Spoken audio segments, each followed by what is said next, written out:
On June 25th, on the occasion of the opening of the Islamic Society of Boston's Cultural Center in Roxbury, a press conference was held by the Americans for Peace and Tolerance, an organization dedicated to promoting peaceful coexistence in an ethnically diverse America.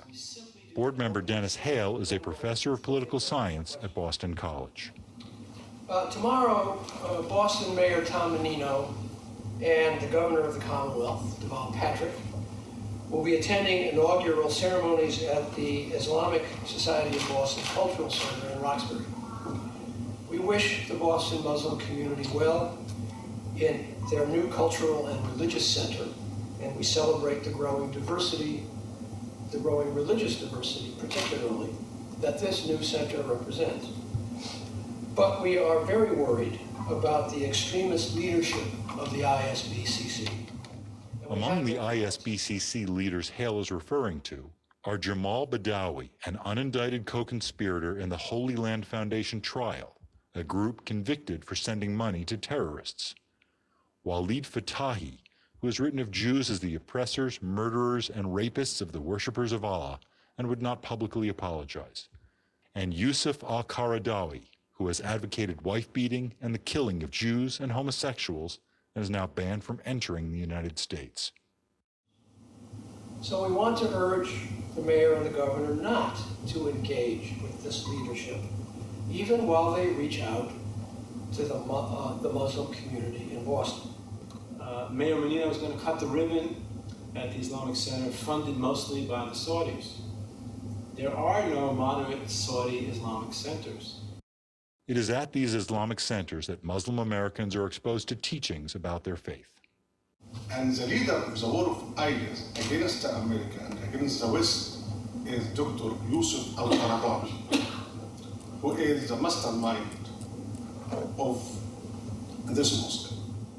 Sheikh Dr. Ahmed Mansour, a reformist Egyptian scholar, visited the ISB's Cambridge Mosque while a fellow at Harvard. I passed by their mosque, this mosque in Cambridge, and went to pray.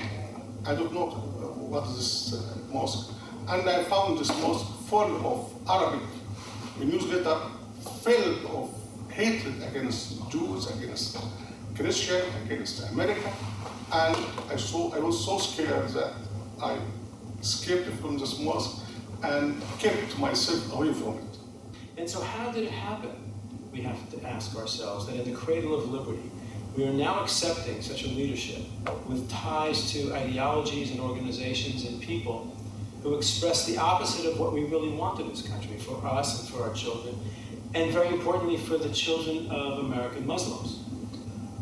The fear is that the teaching that will take place here, aimed at the children, first of all, the youth, will increase the sense of alienation from America of Muslim young people, increase the incidence of Jew hatred, hatred of Christians, the very things that are always associated with Saudi teaching and Muslim Brotherhood politics.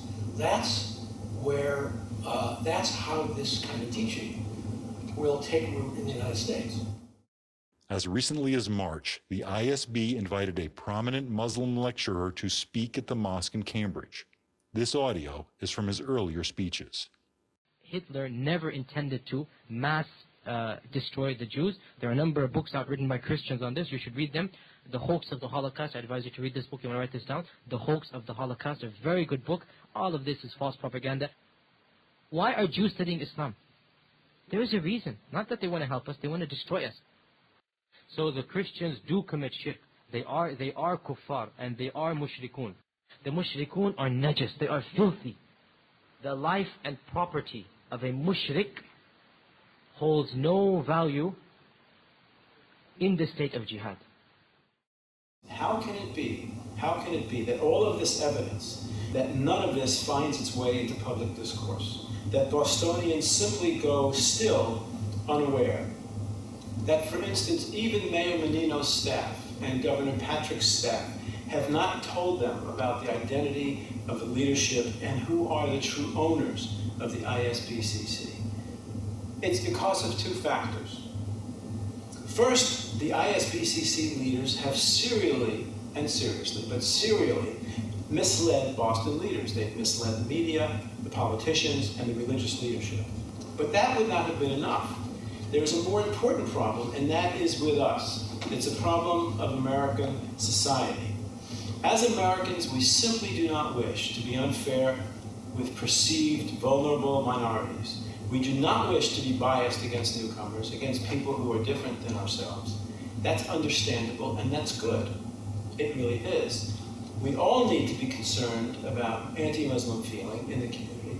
But, and here is the hard part, we have not figured out how we can balance our sensitivity to minorities with our duty to seek and to tell the truth.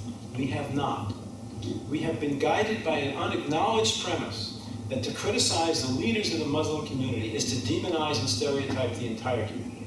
Our leaders have bought into the notion that if we report the truth, then we are contributing to stereotyping the Muslim population. And if we tell the truth, then we become labeled ourselves as Islamophobic.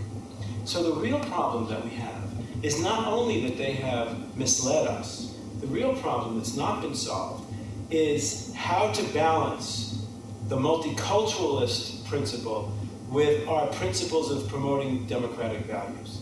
And so I call what blocks the truth, what blocks us all from telling the truth, a problem of Islamophobia.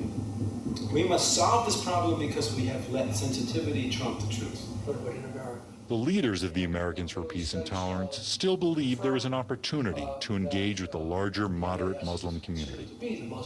Hopefully, to have this mosque as a base for defending America and defending Islam against the culture of Somaliland.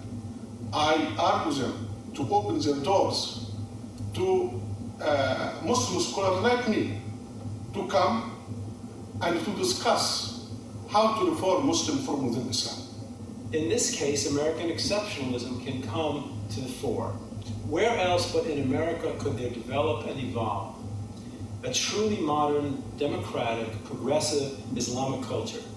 And that fundamentally is what's at issue here. It is the nature of American Islam that will determine much of our own American future.